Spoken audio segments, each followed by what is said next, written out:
ಇವತ್ತು ಕರ್ನಾಟಕ ಚಲನಚಿತ್ರ ವಾಣಿಜ್ಯ ಮಂಡಳಿಯ ಎಲೆಕ್ಷನ್ ಇದೆ. ಸೊ ತಯಾರಿ ಅಂತೂ ಜೋರಾಗಿ ನಡೀತಾ ಇದೆ. ಜೊತೆಗೆ ಪೈಪೋಟಿ ಕೂಡ ಹಾಗೆ ಇದೆ. ಚಲನಚಿತ್ರ ಮಂಡಳಿಯ ಅಧ್ಯಕ್ಷ ಸ್ಥಾನಕ್ಕೆ ತೀವ್ರ ಪೈಪೋಟಿ ನಡೀತಾ ಇದೆ. KFCC ಅಧ್ಯಕ್ಷ ಪಟ್ಟಕ್ಕೆ ಕೆಲವೇ ಕ್ಷಣಗಳಲ್ಲಿ ವೋಟಿಂಗ್ ಆಗುತ್ತೆ. ರಾತ್ರಿ 8 ಅಥವಾ 9 ಗಂಟೆ ಒಳಗಡೆ ರಿಸಲ್ಟ್ ಬಂದ್ಬಿಡುತ್ತೆ. ಸೊ ನಿರ್ಮಾಪಕರು, ವಿತರಕರು ಹಾಗೂ ಪ್ರದರ್ಶಕರ ವೋಟಿಂಗ್ ಇರುತ್ತೆ. 2024-25ನೇ ಸಾಲಿನ ಫಿಲ್ಮ್ ಚೇಂಬರ್ ಚುನಾವಣೆ ನಡೆಯುತ್ತೆ ಇವತ್ತು. ಸೊ ಕರ್ನಾಟಕ ಚಲನಚಿತ್ರ ವಾಣಿಜ್ಯ ಮಂಡಳಿಯ ಎಲೆಕ್ಷನ್ ಇರುವಂಥ ಹಿನ್ನೆಲೆಯಲ್ಲಿ ಎಲೆಕ್ಷನ್ಗೆ ಈಗಾಗಲೇ ಕೂಡ ಸಿದ್ಧತೆಯನ್ನು ಮಾಡಿಕೊಳ್ಳಲಾಗಿದೆ. ಸಹಜವಾಗಿ ಕುತೂಹಲ ಇರುವಂಥದ್ದು ಯಾರು ಈ ಬಾರಿ ಆಯ್ಕೆ ಆಗ್ತಾರೆ, ಅಧ್ಯಕ್ಷ ಪಟ್ಟ ಯಾರಿಗೆ ಸಿಗುತ್ತೆ ಅಂಥೇಳಿ. ಸೊ ನಿರ್ಮಾಪಕರು, ವಿತರಕರು ಹಾಗೂ ಪ್ರದರ್ಶಕರಿಗೆ ಅವಕಾಶ ಇರುತ್ತೆ ವೋಟಿಂಗ್ ಮಾಡೋದಕ್ಕೆ. ರೇಸ್ ಕೋರ್ಸ್ ಬಳಿಯ ಗುರುರಾಜ ಕಲ್ಯಾಣ ಮಂಟಪದಲ್ಲಿ ಮತದಾನದ ಪ್ರಕ್ರಿಯೆ ಇರುತ್ತೆ. ಅಧ್ಯಕ್ಷ ಸ್ಥಾನಕ್ಕೆ ಪೈಪೋಟಿ ಅಂತೂ ಚೆನ್ನಾಗಿದೆ.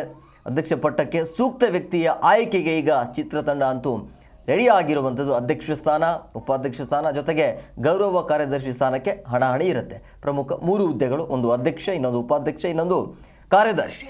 ಸೊ ನಿರ್ಮಾಪಕರು, ವಿತರಕರು ಹಾಗೂ ಪ್ರದರ್ಶಕರ ವೋಟಿಂಗ್ ಶುರುವಾಗುತ್ತೆ. ಸೊ 11:30ಕ್ಕೆ ಫಿಲ್ಮ್ ಚೇಂಬರ್ ಸರ್ವ ಸದಸ್ಯರ ವಾರ್ಷಿಕ ಸಭೆ ಇದೆ. ಮಧ್ಯಾಹ್ನ 2ರಿಂದ 6ರವರೆಗೂ ವೋಟಿಂಗ್ ಪ್ರಕ್ರಿಯೆ ಇರುತ್ತೆ. 1600 ಸದಸ್ಯರಿಂದ ವೋಟಿಂಗ್ ಮಾಡಲಾಗುತ್ತೆ. ರಾತ್ರಿ 8ಕ್ಕೆ ಫಲಿತಾಂಶ ಹೊರಬೀಳುವಂಥ ಸಾಧ್ಯತೆ ಇದೆ. ವಾರ್ಷಿಕ ಸಭೆಯಲ್ಲಿ ಚಿತ್ರರಂಗದ ಆಗುಹೋಗುಗಳ ಬಗ್ಗೆ ಚರ್ಚೆ ಆಗಬಹುದು.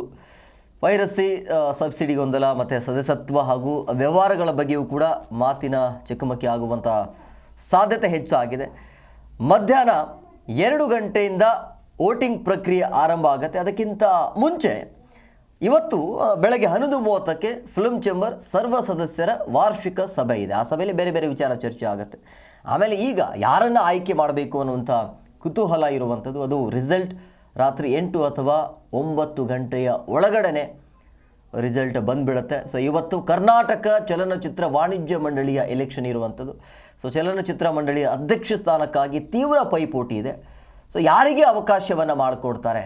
ಉತ್ತಮ ಚಿತ್ರರಂಗ ಏನಿದೆಯಲ್ಲ ನಮ್ಮದು ಕನ್ನಡ ಚಿತ್ರರಂಗ, ಸೊ ಅದರ ಒಂದು ಜವಾಬ್ದಾರಿ ಯಾರ ಹೆಗಲ ಮೇಲೆ ಇರುತ್ತೆ, ಯಾರಿಗೆ ಅವಕಾಶವನ್ನು ಮಾಡಿಕೊಡ್ತಾರೆ ಅಂಥೇಳಿ.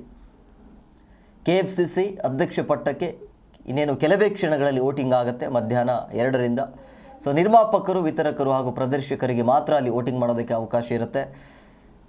ಸೊ 2024-25ನೇ ಸಾಲಿನ ಫಿಲ್ಮ್ ಚೇಂಬರ್ ಚುನಾವಣೆ ಅಂತೂ ನಡೆಯುತ್ತೆ. ಅದಕ್ಕಿಂತ ಮುಂಚೆ ಬೆಳಗ್ಗೆ 11:30ಕ್ಕೆ ಒಂದು ಸಭೆ ಇರುತ್ತೆ. ಆ ಸಭೆಯಲ್ಲಿ ಒಂದು ವಾರ್ಷಿಕ ಸಭೆಯನ್ನು ಮಾಡಲಾಗುತ್ತೆ. ಆ ಸಭೆಯಲ್ಲಿ ಪ್ರಮುಖವಾಗಿ ಈ ಪೈರಸಿ ಬಗ್ಗೆ, ಸಬ್ಸಿಡಿ ಗೊಂದಲದ ಬಗ್ಗೆ, ಸದಸ್ಯತ್ವ ಜೊತೆಗೆ ಅವ್ಯವಹಾರಗಳ ಬಗ್ಗೆ ಮಾತಿನ ಚಕಮಕಿ ಆಗುವಂಥ ಸಾಧ್ಯತೆ ಇದೆ. ಇದಾದ ನಂತರ ವೋಟಿಂಗ್ ಶುರುವಾಗುತ್ತೆ.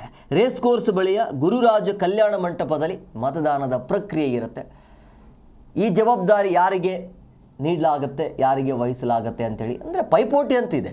ಬಟ್ ಆ ಪೈಪೋಟಿಯಲ್ಲಿ ಯಾರಿಗೆ ಅವಕಾಶವನ್ನು ಮಾಡಿಕೊಡ್ತಾರೆ ಅಂತ 1600 ಸದಸ್ಯರು ವೋಟಿಂಗ್ ಮಾಡ್ತಾರೆ.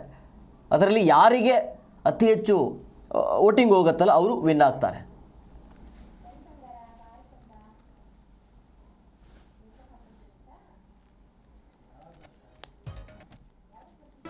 ಜಿ ಕನ್ನಡ ನ್ಯೂಸ್ ಈಗ ನಿಮ್ಮ ಮನೆಯಲ್ಲೇ ನೋಡಿ. ಎಲ್ಲ ಕೇಬಲ್ಗಳಲ್ಲಿ ಈಗ ಲಭ್ಯ. ನಿಮ್ಮ ನೆಚ್ಚಿನ ಜಿ ಕನ್ನಡ ನ್ಯೂಸ್ ಈಗ ಸನ್ ಡೈರೆಕ್ಟ್ ನಲ್ಲಿ number 292, Tata play number 1664, Jio TV number 1334, NXT digital number 30, in cable number 30, city networks 51, U digital number 162, GTPL number 17, Rockline telecommunications number 42, Shri Basaveshwara cable number 168, rural cable network 60, Vinayaka digital 57, Abhishek cable 821, city channel 53, Siddeshwara cable network 57, V4 digital Infotech 628, Surya digital networks 53, Gajanan digital number 836, Malnad infotech private limited number 56, Metrocast number 830, victory digital number 167ರಲ್ಲಿ ನೋಡಿ ಆನಂದಿಸಿ.